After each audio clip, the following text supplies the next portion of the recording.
point de presse relatif à la publication de la lettre pastorale intitulée « Lettre pastorale pour une élection présidentielle juste, transparente, inclusive et apaisée en Côte d'Ivoire ». Après notre message du 28 mars dernier, et comme annoncé, à l'issue de notre 126e assemblée plénière tenue à Bondoukou en janvier 2025, nous venons par la présente lettre inviter essentiellement à la paix et à la stabilité dans notre pays. Et cela dépend de la manière dont les élections sont préparées et faites. Notre lettre pastorale se veut modestement une contribution pour une élection présidentielle juste, transparente, inclusive et apaisée en Côte d'Ivoire.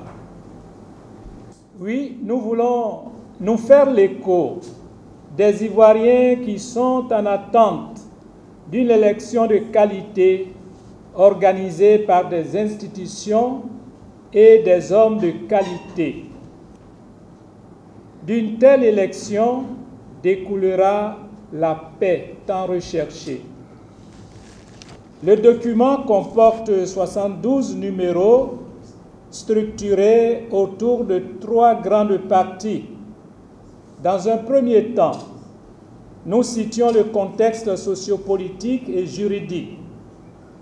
Ensuite, nous présentons les principes électoraux à observer pour la crédibilité du scrutin. Et nous terminons par des appels et recommandations pour une élection présidentielle apaisée et réussie. Dans la première partie, nous encourageons la société civile à plus d'efforts pour répondre plus efficacement à sa mission d'être une force face au pouvoir ou au régime en place. Elle est en définitive comme un ensemble de citoyens sans fonction politique officielle, agissant individuellement ou en groupe et dont l'activité essentielle est apolitique, à but non lucratif et bénévole. Les acteurs de la société civile doivent influencer les décisions et les actions politiques. Nous ne sommes pas encore à ce niveau chez nous, car la société civile est souvent instrumentalisée. S'agissant du contexte sociopolitique et juridique, il fait apparaître les problématiques liées à la démographie. En effet, le peuplement de notre pays et la population ont souvent donné lieu à des débats concernant les origines diverses des populations et leur influence sur le jeu politique et l'impact sur la confection de la liste électorale avec, in fine, l'épineux problème du vote des étrangers en Côte d'Ivoire. Le phénomène de la corruption tient une bonne place, malheureusement, ici et s'observe dans tous les secteurs de la société. Tout est devenu monnayable, y compris la nationalité. Les cycles de violence. De 1990 à ce jour, aucune élection ne s'est tenue en Côte d'Ivoire sans violence. Durant ces décennies, en effet, notre pays a été le théâtre de violences politiques. Nous donnons ici un aperçu chronologique des événements marquants de cette période. La toute première élection présidentielle Après le retour du multipartisme en 1990, elle a été marquée par les affrontements entre les partisans des différents candidats. L'élection présidentielle de 1995 avec le boycott actif par le Front républicain, à savoir le RDR et le FPI à l'époque. En 1999 et en 2000, il y a eu le coup d'État, puis l'élection avec la crise post-électorale qui s'en est suivie. La rébellion armée de 2002, avec ses nombreuses conséquences, ne peut être omise dans ce cycle de violence. L'élection présidentielle de 2010, considérée comme une étape cruciale pour la sortie de crise, l'élection présidentielle de 2010 a conduit à une crise post-électorale sans précédent. Officiellement, l'on dénombre 3000 morts. La situation a été très critique. La Côte d'Ivoire a vécu une guerre civile. Cette crise est vue comme le prolongement de la violence électorale en Côte d'Ivoire avec un niveau jamais atteint auparavant. L'élection présidentielle de 2020, elle n'a pas été épargnée par les violences politiques et intercommunautaires. La deuxième partie de notre lettre intitulée « Des principes électoraux à observer pour la crédibilité du scrutin et une élection apaisée et réussie » dévoile les leviers qui nous paraissent des pistes qui conduisent, si elles sont empruntées, à la paix. Il faut observer le principe de précaution qui établit la cohérence entre le droit et la réalité telle qu'observée sur le terrain. Les deux normes principales que sont la liberté et l'égalité sont traditionnellement et universellement sollicitées et sont interdépendants. L'article 4 de notre Constitution le stipule clairement. Nul ne peut être privilégié ou discriminé en raison de sa race, de son ethnie, de son clan, de sa tribu, de sa couleur de peau, de son sexe, de sa région, de son origine sociale, de sa religion ou croyance, de son opinion. Il est important de relever que les droits et libertés afférents au scrutin sont réservés aux seuls nationaux. Tous tendus vers l'élection du 25 octobre 2025. Après tout ce qui peut apparaître comme un échec, après les cycles de violence évoqués chronologiquement depuis 1990, soit plus de 3 décennies, tous les Ivoiriens n'attendent qu'une seule chose, que l'élection présidentielle du 25 octobre 2025 soit totalement différente des précédentes élections présidentielles.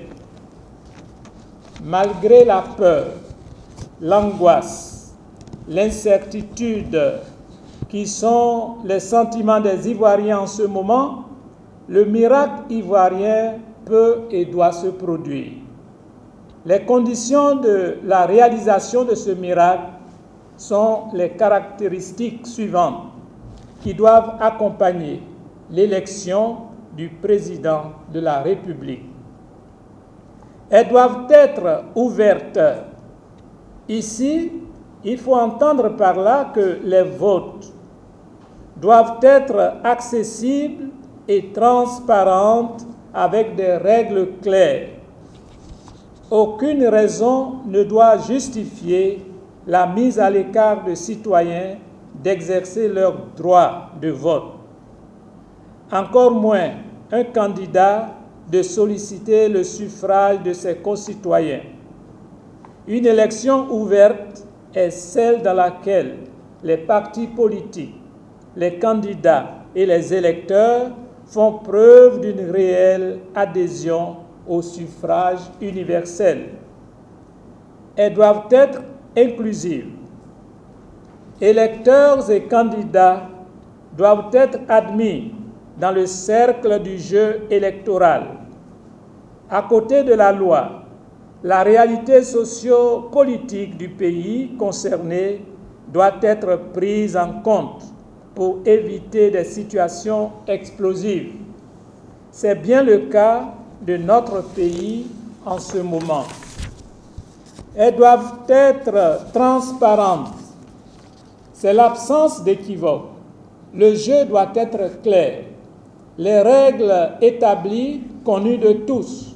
Cette transparence doit prévaloir tout le long du processus électoral. Elles doivent être crédibles. La crédibilité désigne une élection débarrassée de toute suspicion.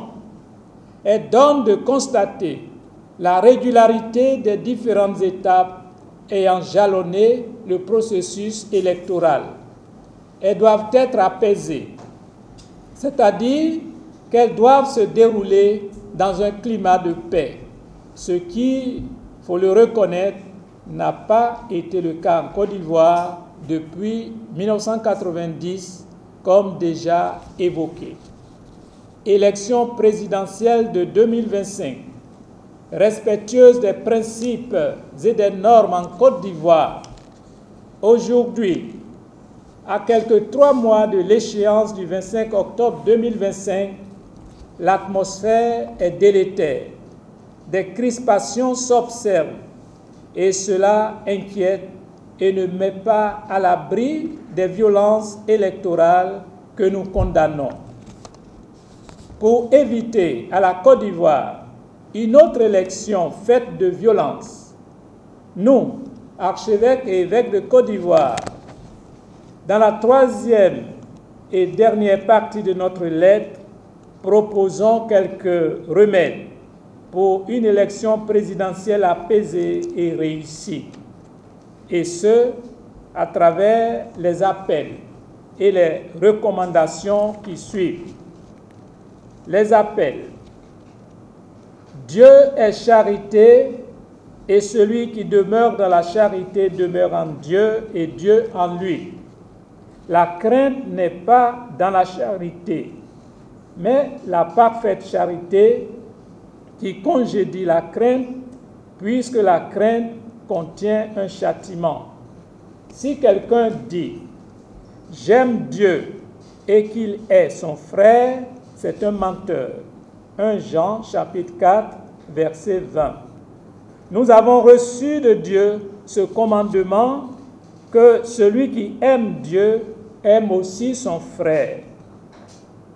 C'est au nom de l'amour de Dieu et des hommes que nous, vos frères, archevêques et évêques de Côte d'Ivoire, renouvelons notre proximité spirituelle, morale et physique à toute la population de la société ivoirienne à travers la présente lettre.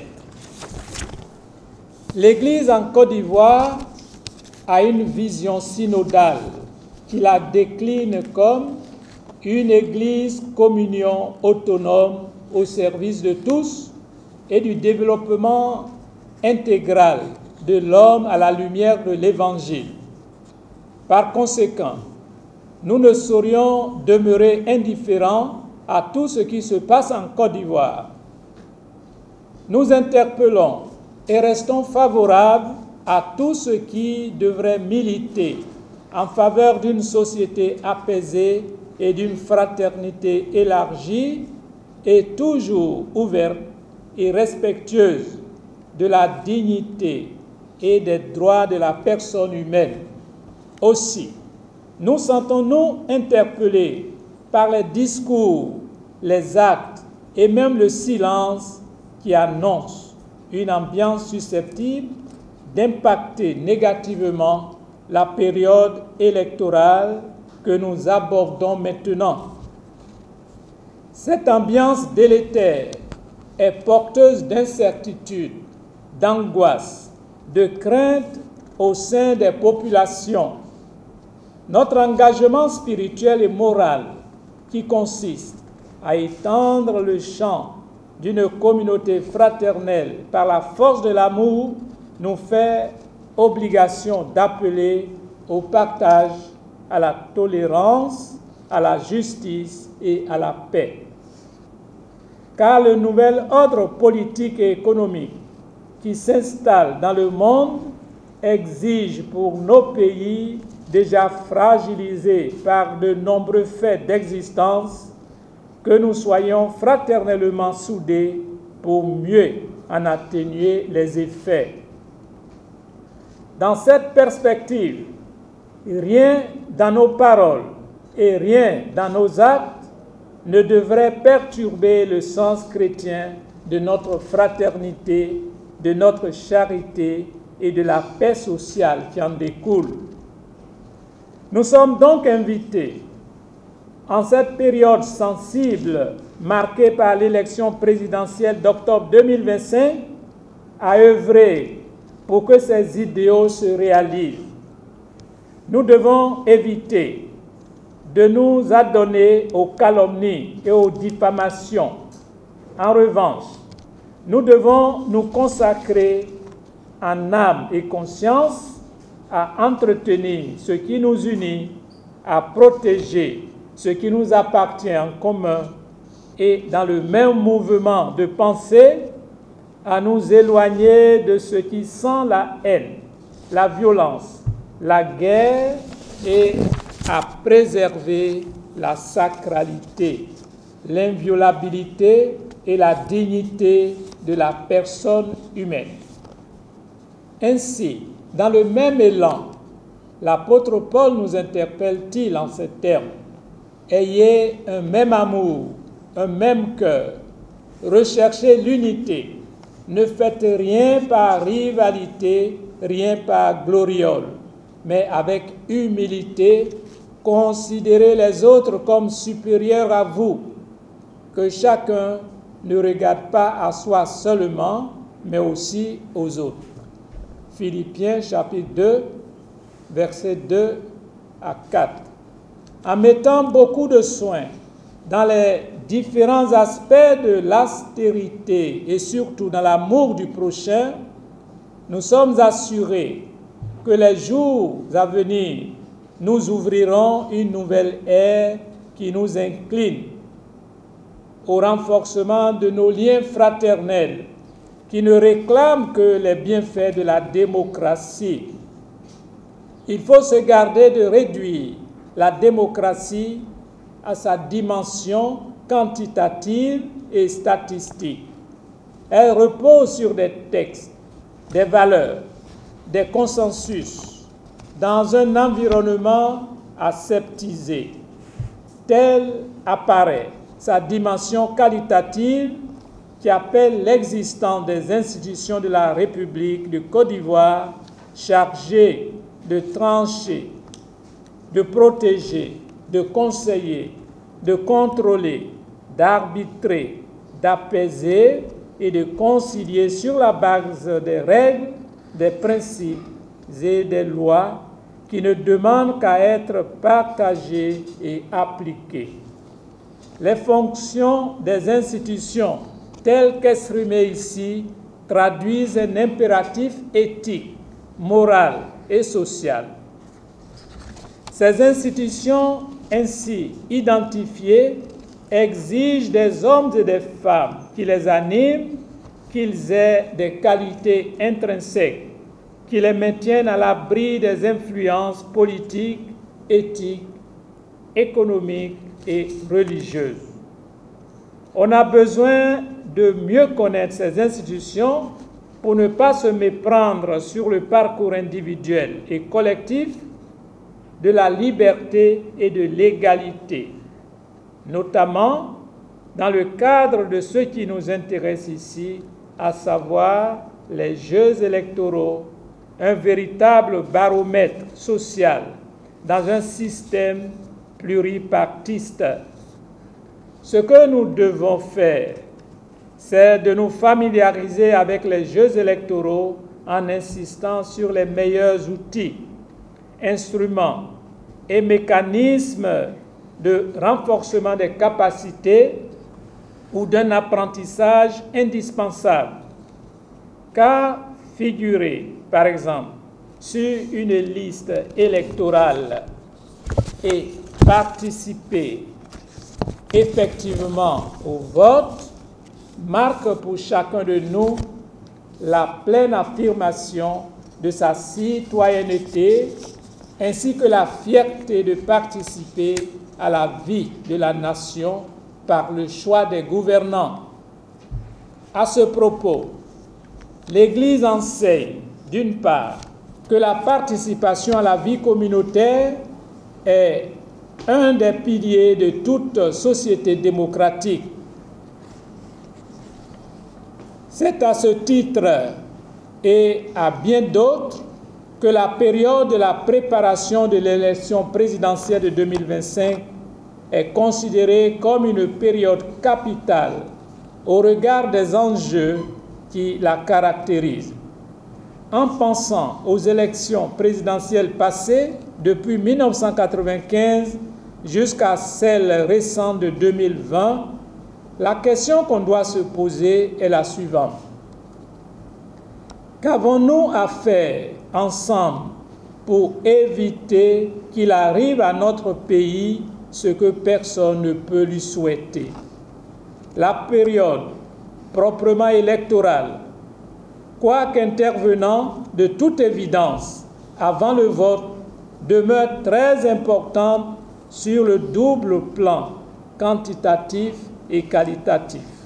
D'abord, elle invite à des actes nombreux et diversifiés à accomplir pour garantir la sincérité du scrutin.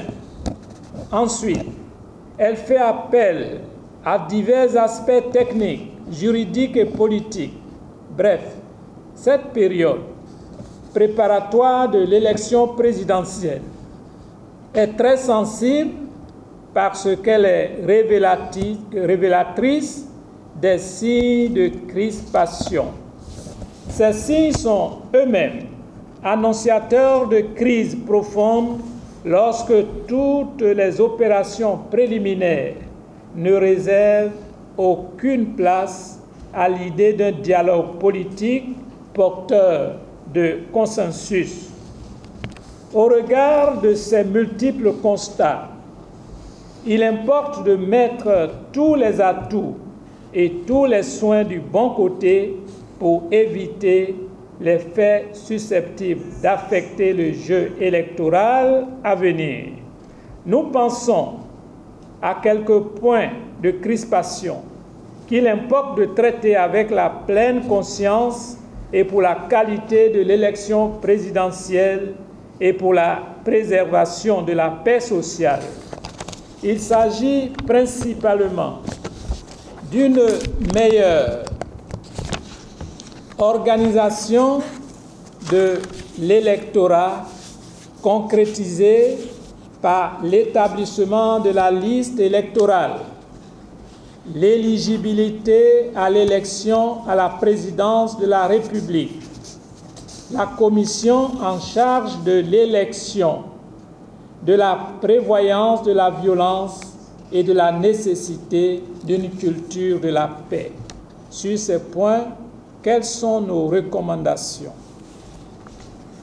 Nous constatons qu'il y a jusqu'à ce jour absence de consensus sur la liste électorale définie comme étant le répertoire par ordre alphabétique des électeurs.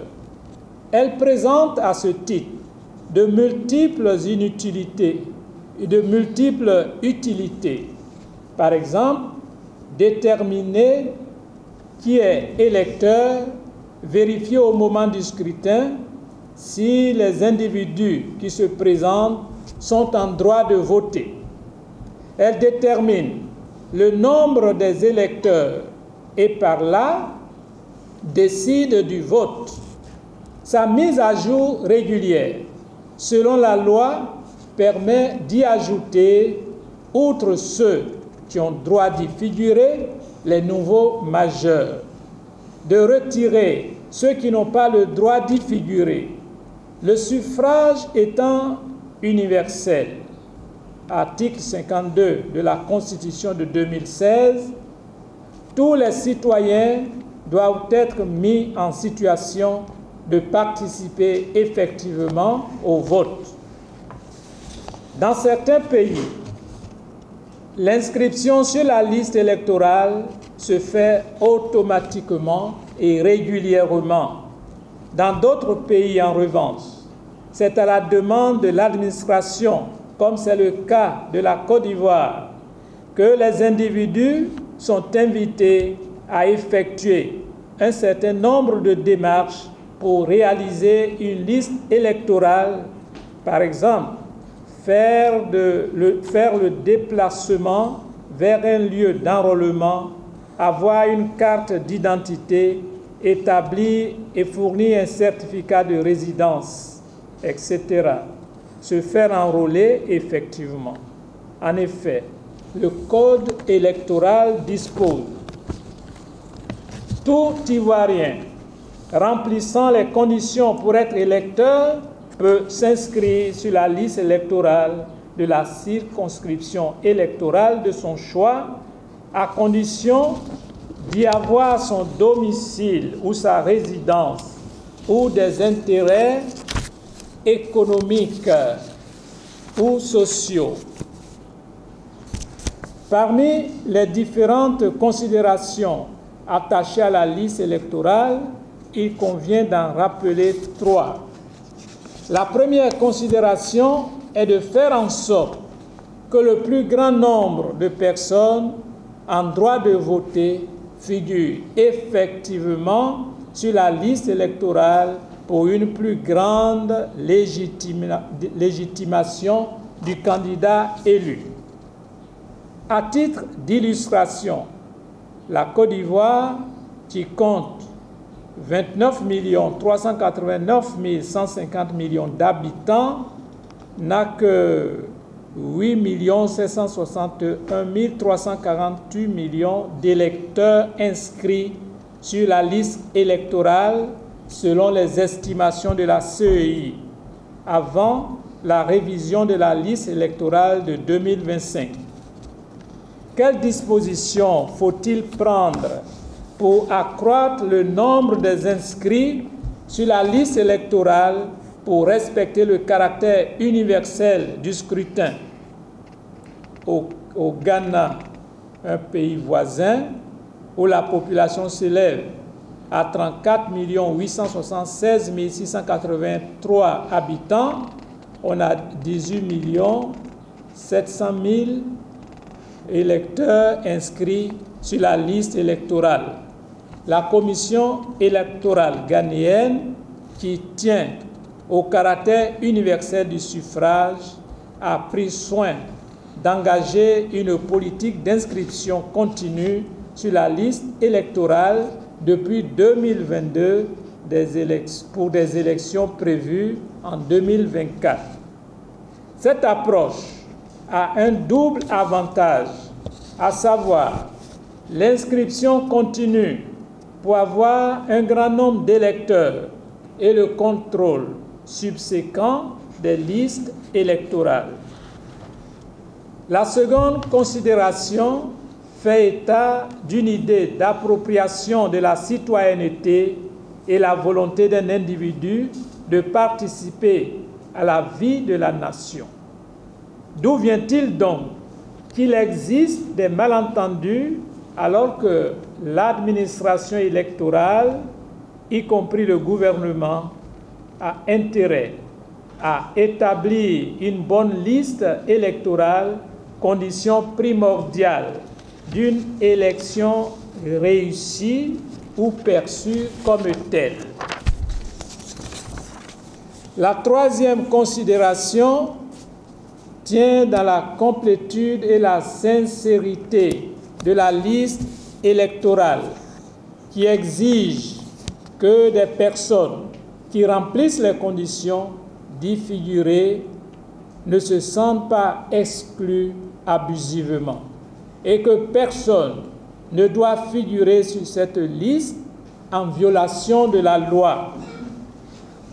Les partis politiques ou groupements politiques et tous les organismes intéressés auxquels la Constitution confie la mission d'assurer l'expression du suffrage, sous-entendu de formation des citoyens, de diffusion des idéaux démocratiques et de mobilisation des citoyens, ont tous intérêt, qu'ils soient au pouvoir ou par la participation du plus grand nombre de citoyens dans l'opposition, à voir notre démocratie réussir.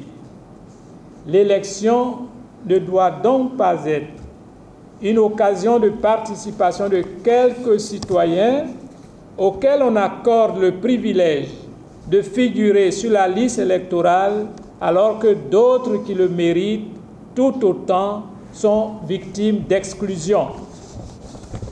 Devrait-on attendre le jour du vote pour demander à ceux qui ne figurent pas sur la liste électorale de pouvoir voter avec une pièce quelconque indiquée par les autorités? Et pourtant, des solutions juridiques et administratives existent pour aboutir à l'établissement d'une liste électorale complète, sincère et crédible.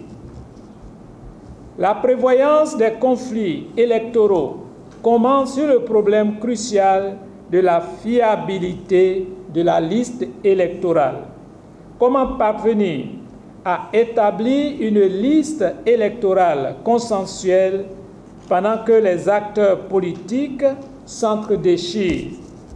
Nous, archevêques et évêques de Côte d'Ivoire, invitons les acteurs majeurs reconnus par la Constitution à œuvrer à l'avancement de la démocratie en Côte d'Ivoire, que le gouvernement, la commission électorale indépendante, les partis politiques, les organisations de la société civile s'impliquent dans la réflexion et l'action en vue de trouver des solutions paisibles et consensuelles à l'établissement de la liste électorale, l'éligibilité à l'élection à la présidence de la République. À ce jour, les organismes en charge de l'élection présidentielle d'octobre 2025 n'ont établi aucune liste des candidats à l'élection présidentielle. Cependant, des contestations violentes s'expriment déjà au sujet de certaines personnalités susceptibles ou désireuses d'être candidates.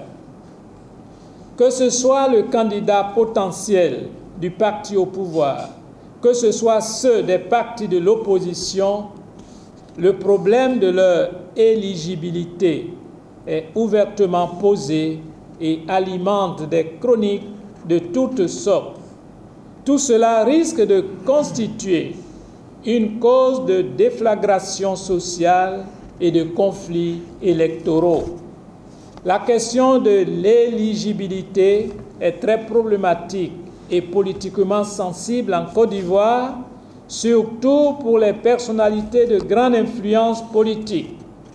Par le passé, pour ces personnalités politiques, des dérogations ont dû être faites par le moyen d'arrangements politiques consécutifs à la crise de 2002, ou alors par une interprétation extensive de l'éligibilité par le juge constitutionnel en 2015.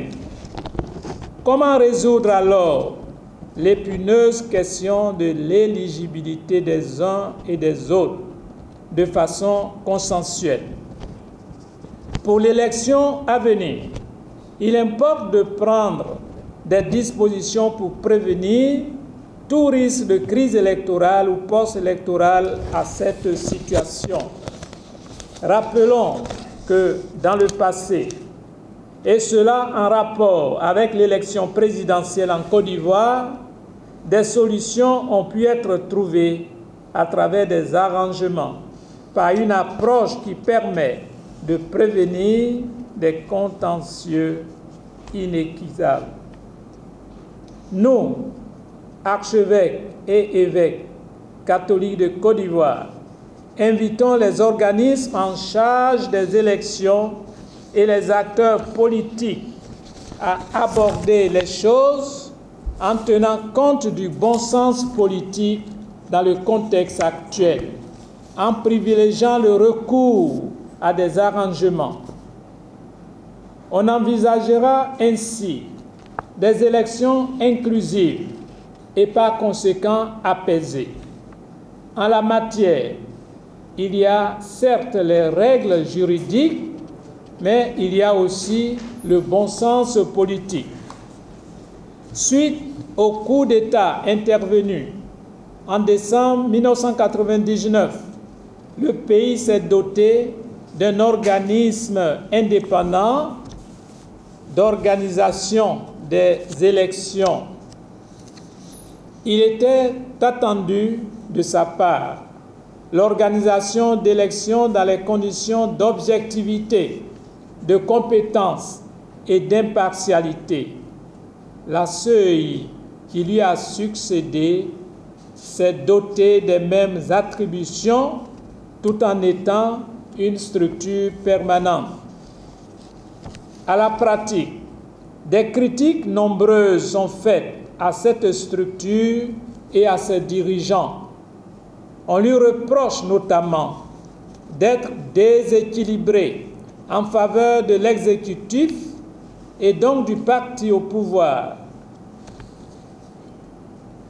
Cette appréciation négative est relativement ancienne, mais le problème reste posé aujourd'hui encore par les partis d'opposition.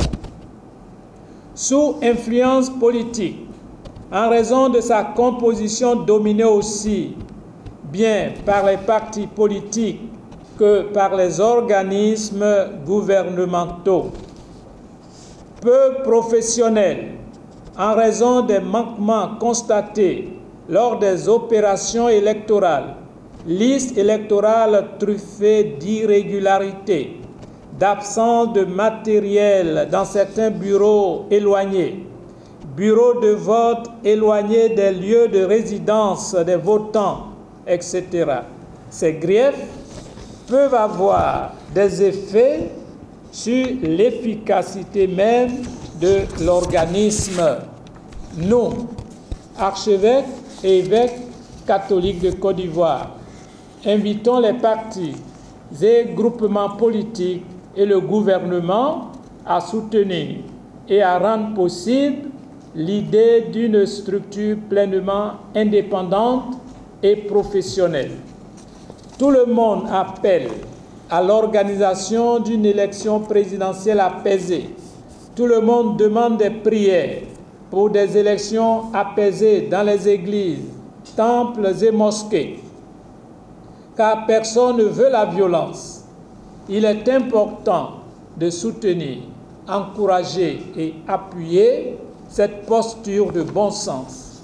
La paix, comme le bien le plus précieux, mérite d'être cultivée dans tous les actes quotidiens des Ivoiriens et protégée comme la prunelle de leurs yeux.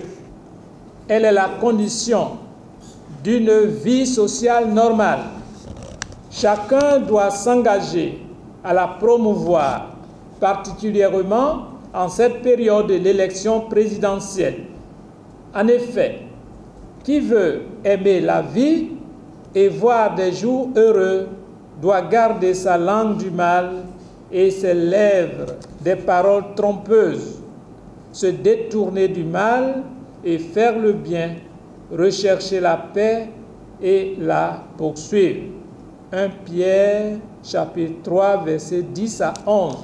Nous, archevêques et évêques catholiques de Côte d'Ivoire, recommandons vivement que tout ce que les acteurs politiques entreprennent soit en faveur de la paix sociale et de la stabilité. Aussi, prions-nous Dieu afin que l'élection présidentielle à venir soit totalement et positivement différente de toutes les élections passées et nous apporte la paix, la stabilité et le développement à visage humain pour tous. Nous invitons instamment le gouvernement, la CEI, les partis politiques, la Chambre des rois et chefs traditionnels, les responsables religieux, les femmes, les jeunes, la société civile dans toutes ses composantes, les observateurs nationaux et internationaux et tous les citoyens épris de paix à œuvrer en synergie pour vivre l'expérience d'une élection présidentielle pacifique en Côte d'Ivoire. Pour une fois, toute la Côte d'Ivoire doit être en mesure de s'approprier de bout en bout et dans la paix l'élection de ses gouvernants. Le vainqueur de l'élection présidentielle apaisée pourra ainsi recueillir la légitimité et le respect de toute la nation ivoirienne, ce qui est de nature à faire la promotion de la gouvernance apaisée, à œuvrer pour la promotion de la culture de la paix, une expression née à Yamoussoukro et qui a un lien très fort avec les objectifs de l'UNESCO visant à bâtir les défenses de la paix dans l'esprit et la paix doit se construire progressivement et durablement par tous les fils et filles de ce pays, comme ce que l'on fait pour une plante en raison de sa fragilité et comme ce que l'on fait pour une divinité en raison de sa sacralité. La culture de la paix est au fondement du développement auquel il permet de donner sens. C'est ce que dit Paul VI dans sa lettre encyclique Populorum Progressio. La paix ne se réduit pas à une absence de guerre, fruit de l'équilibre toujours précaire des forces. Elle se construit jour après jour dans la poursuite d'un ordre voulu de Dieu qui comporte une justice plus parfaite entre les hommes. Conclusion. Par-delà les faits, les paroles et les événements évoqués dans cet ouvrage et qui ont marqué de façon moins heureuse la vie des populations de notre pays, nous sommes en prière afin que Dieu nous dispose à davantage de sagesse. Nous voulons sortir d'un tableau moins glorieux de la vie sociopolitique où l'on ne voit que ce qui concourt à altérer l'harmonie des populations. Nos prières à Dieu doivent nous présenter un nouveau tableau dans lequel les élections à venir contribuent à consolider la réconciliation, la fraternité, l'amour, la liberté et la paix sociale. Convaincus des avantages qu'on peut tirer de la démocratie bien comprise et bien pratiquée sur la base des normes et des principes, la société pourra se débarrasser de la peur, des craintes et des inquiétudes souvent liées aux élections en Côte d'Ivoire.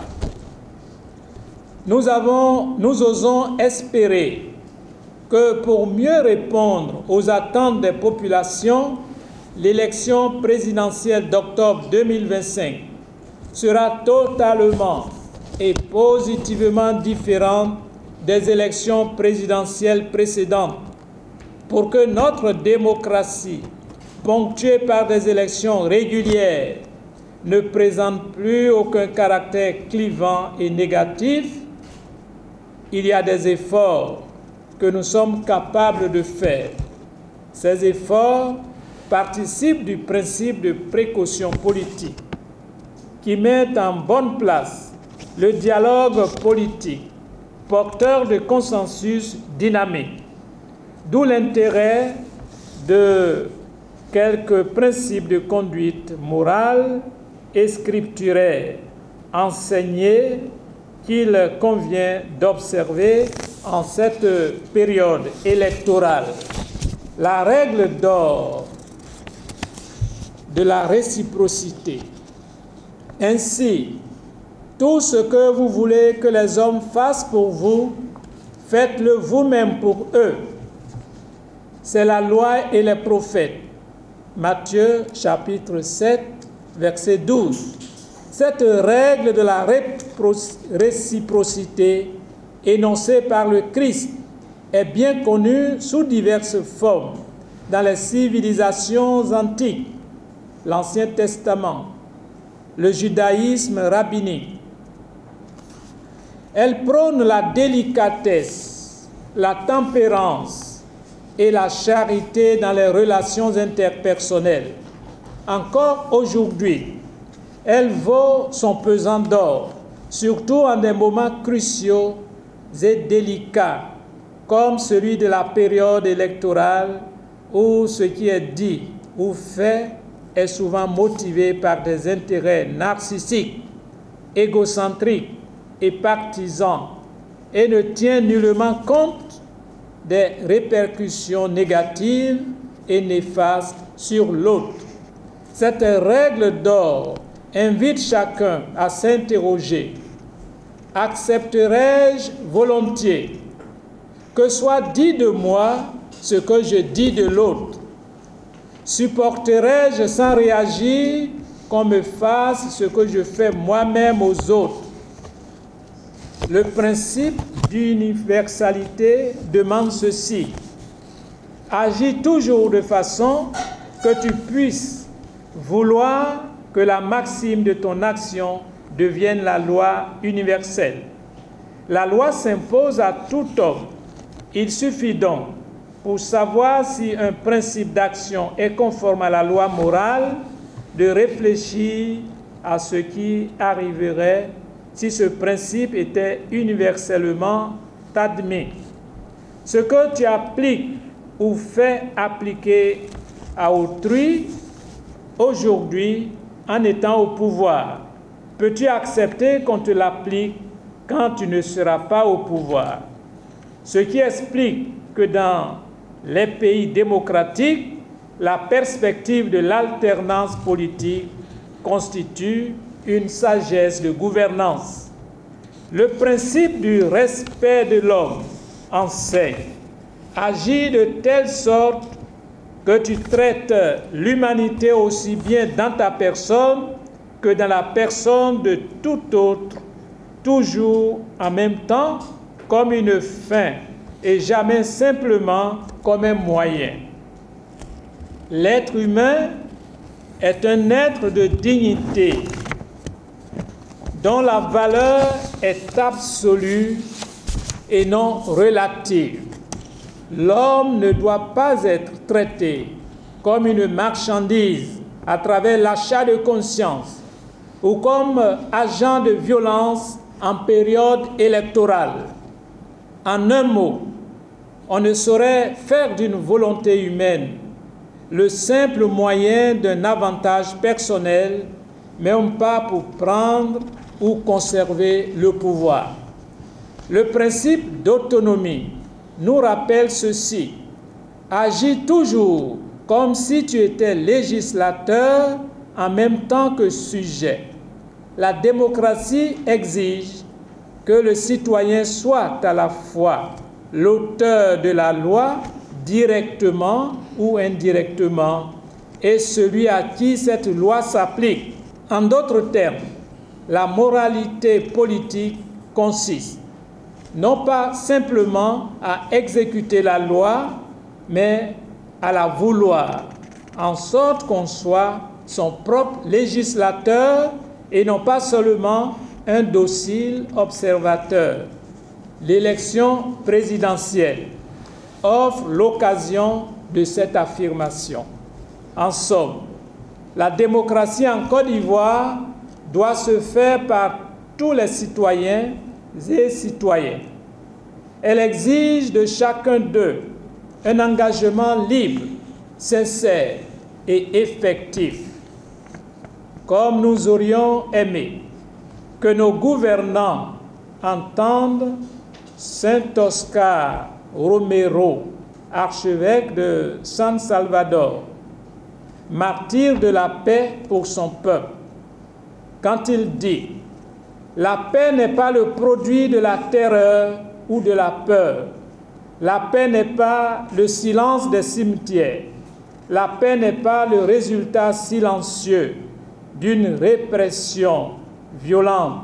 La paix est la contribution généreuse et tranquille de tous au bien de tous. La paix est dynamique. La paix est générosité. C'est un droit, c'est un devoir. Donné à Abidjan, au siège de la Conférence des évêques catholiques de Côte d'Ivoire, le 29 juillet 2025. Je vous remercie.